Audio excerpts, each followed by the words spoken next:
Welcome back to the Webby O'Neill channel. Our reaction to Erik Ten Hag's Sky Sports interview, where we make an unlikely comparison between Erik Ten Hag and the Prime Minister, both of whom are able to deflect criticism, but also urge the people to trust the process. Erik, I'm struggling, mate. I really am struggling, but please get involved in today's video, everyone, with your own opinions, and we'll try and discuss them throughout today's video. What did you make of that interview with Erik Ten Hag?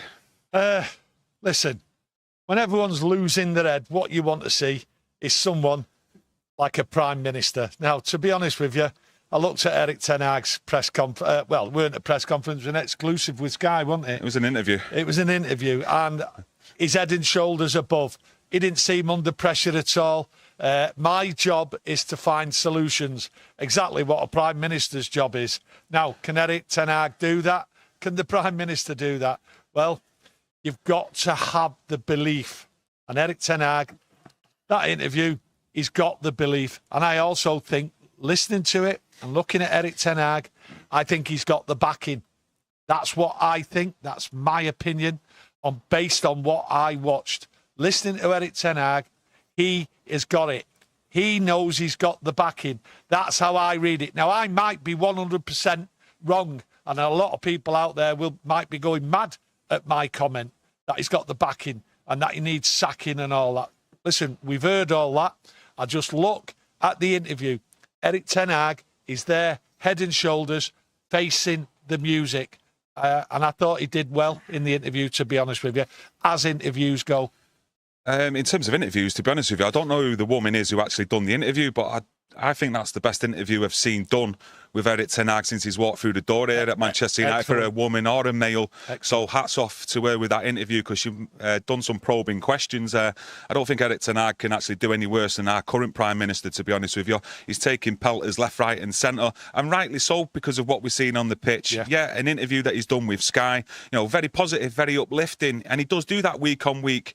But the majority of fans now are continually walking out of games shrugging the shoulders because of the disbelief of what they're seeing on the football pitch. The amount of fans that left the ground 20 minutes before the end, full time against Tottenham, showing you the discontent amongst fans of what they're seeing on the football pitch. And it needs to change.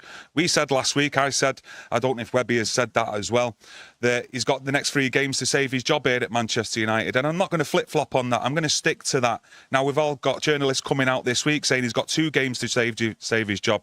We said it last week and we were being called negative, which we were just telling you what we see with our own eyes, what we're hearing from the background with the men in the suits. And I'm not going to waver from that. He's got Porto, Aston Villa, 2 huge games in his career as Manchester United manager, in my opinion.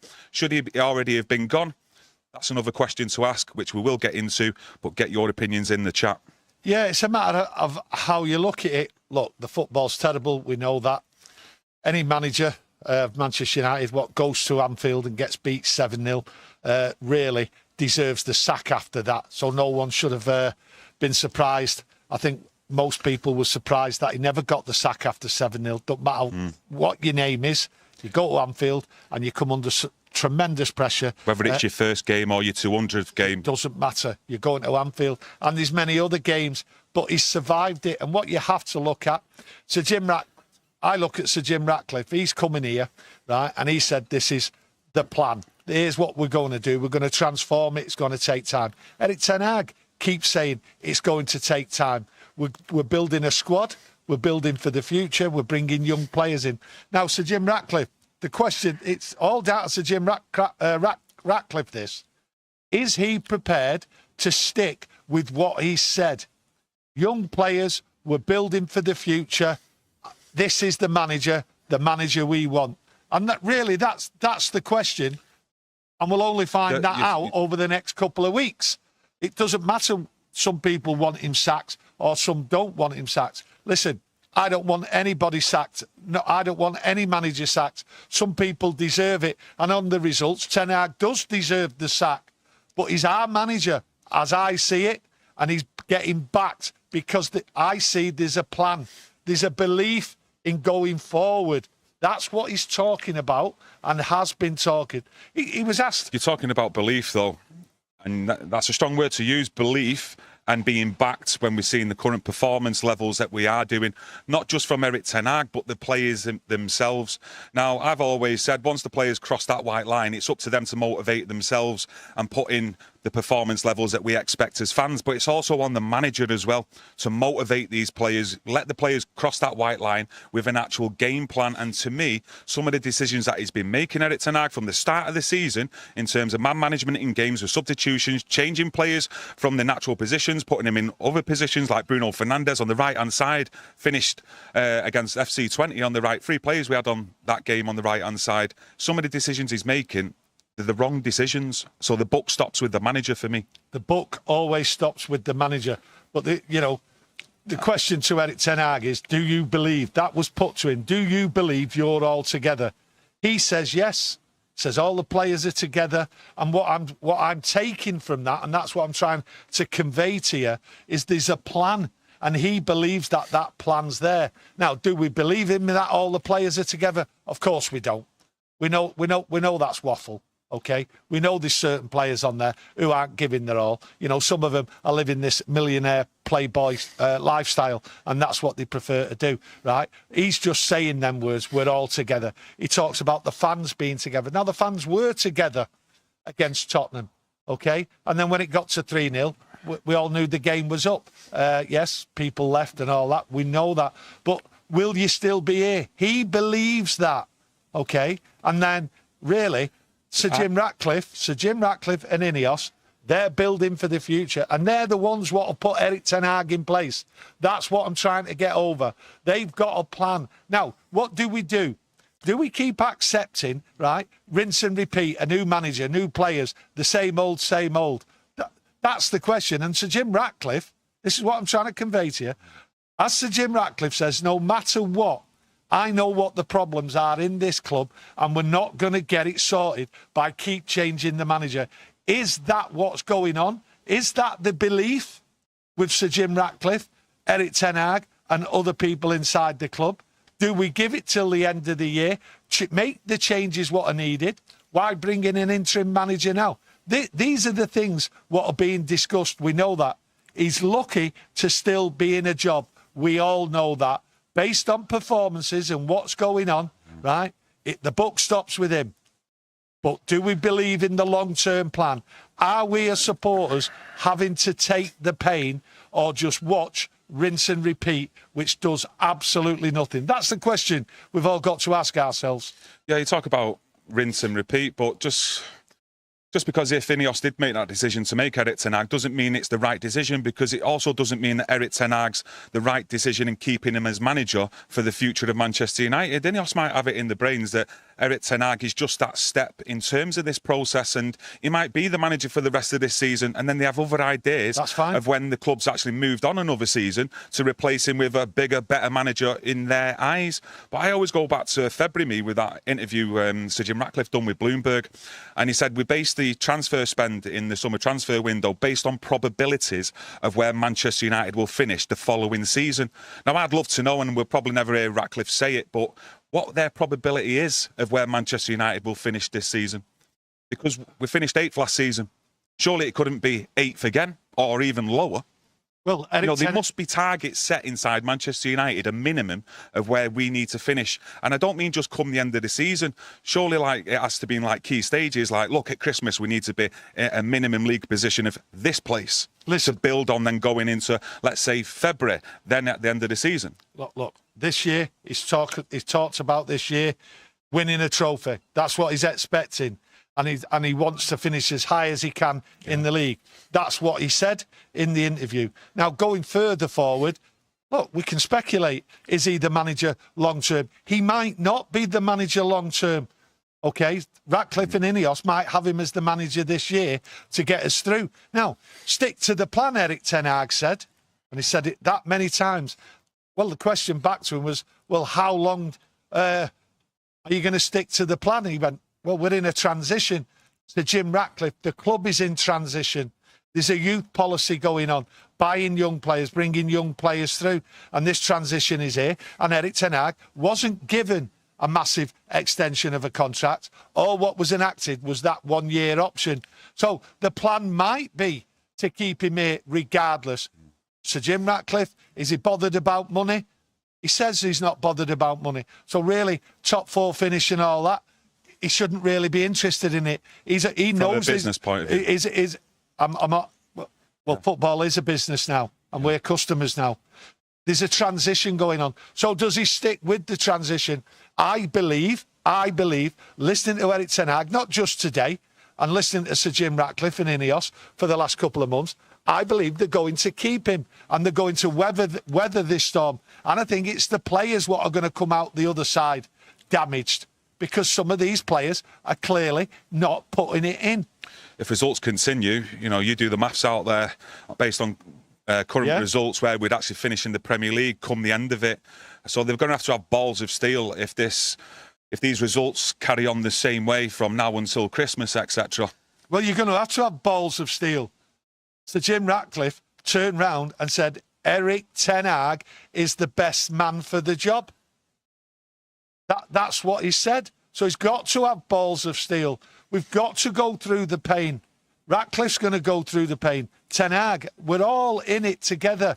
You cannot lose faith, Erik Ten Hag said. If you lose faith, you lose everything. And that's the way he's talking. I'm thinking, this is a club conversation. He's been put out there after a devastating defeat against Tottenham, an exclusive interview, right? And it was an excellent interview. And like you said, fair credit to the lady what gave the interview. Absolutely superb, right? And he's saying, don't lose faith. If you lose faith, you lose everything. But, and to me, this is like the club. They spoke to Erik, right, let's get this message across. That's how I'm reading it. Now, I might be 100% wrong. We don't all look at this something in the same way, okay? So don't lose your faith. That's what he's saying. And there's a reason why he's saying that. Yeah, of course.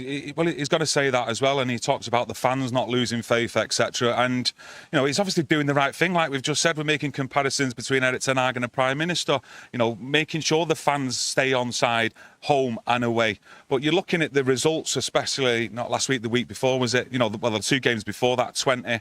And who was it? Yeah, Tottenham. You look at the players, they give up. Did they look like they believed in the process? Did they look like they didn't have the faith to you? Okay, this is how 2 games in a week. Watch this. This is how you've got to judge it on what Kieran's saying. Okay, it ain't gonna get any better. The performances. We might win the 2 games. Okay, against Porto and against Aston Villa, but it doesn't change what's going on and what we've seen. 2 games ain't going to change anyone's opinion on Erik Ten Hag. You're either in, you're out, or you're on the fence and you're not sure. Maybe you're not sure because you think if we keep him, it might be for the benefit of the long term, bringing the youngsters through, little bit of transition.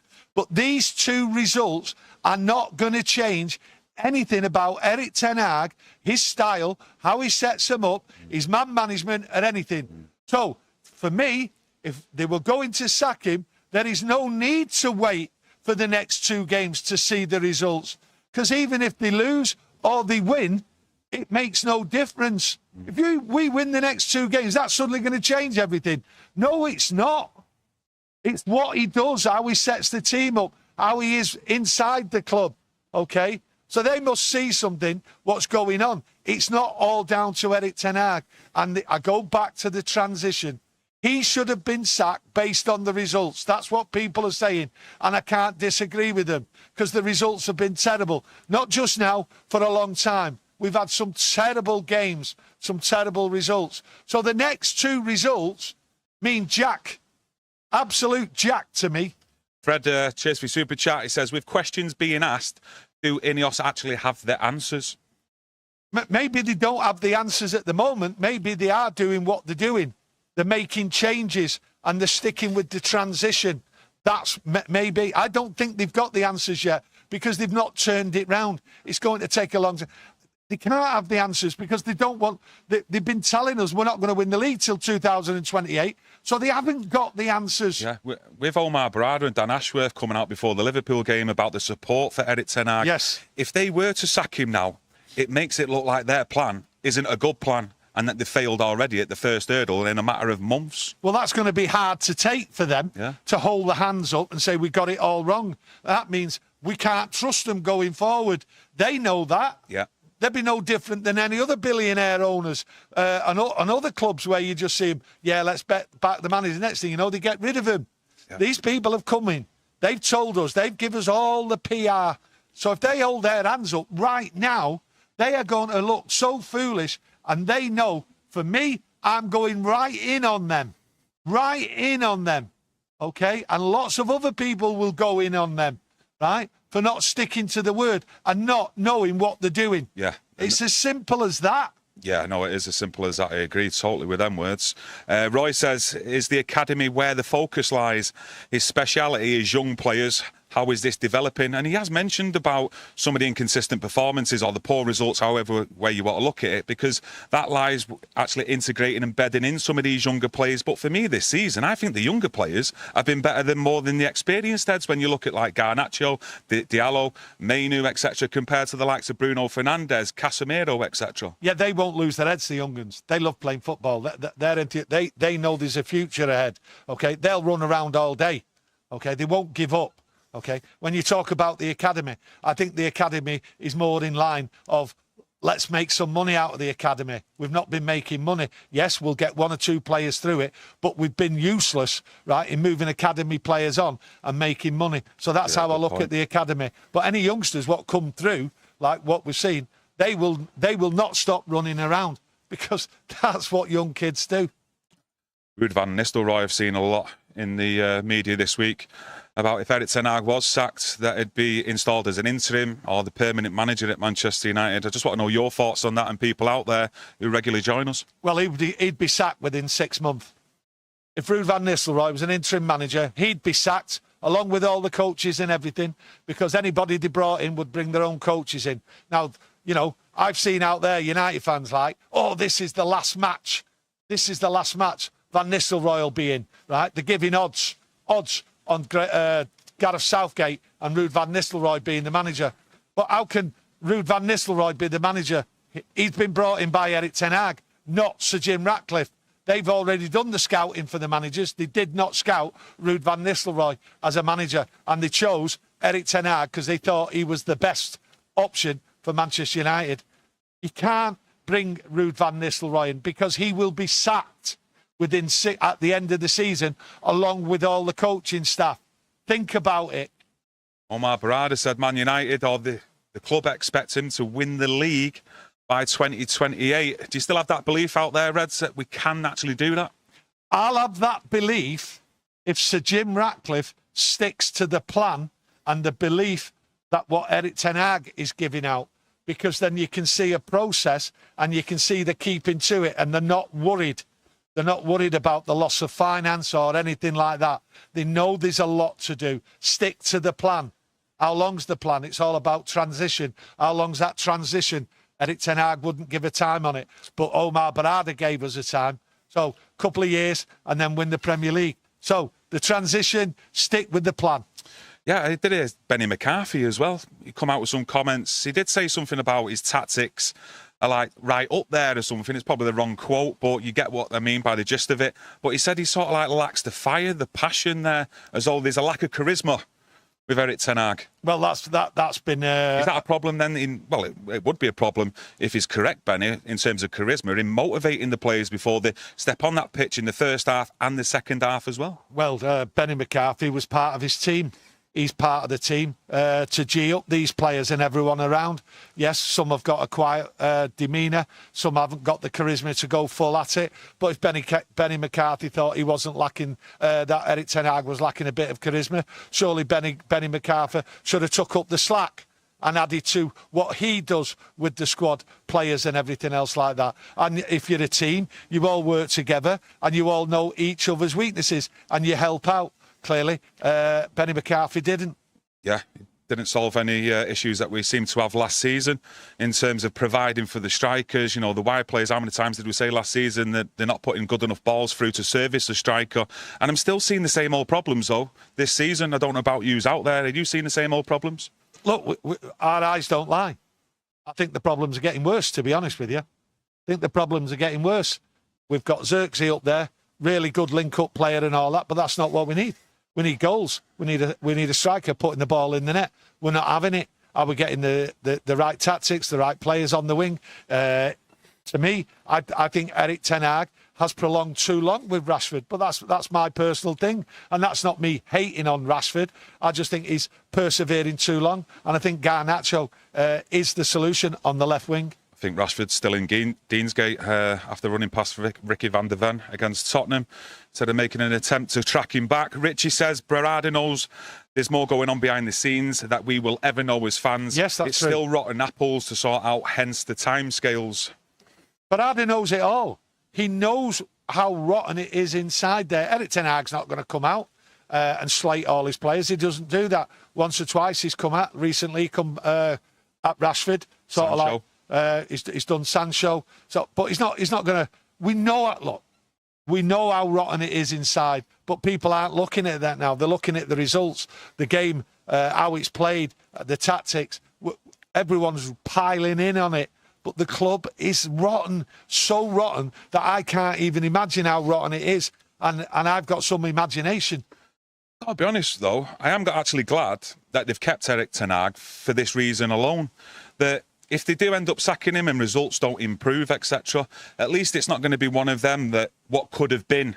You know, if they did sack him after the FA Cup final, you know, people would then have said, in my opinion, that all right, he had all the people behind the scenes, he had all the tools to work with, you know, Dan Ashworth, Jason Wilcox, a new structure in place.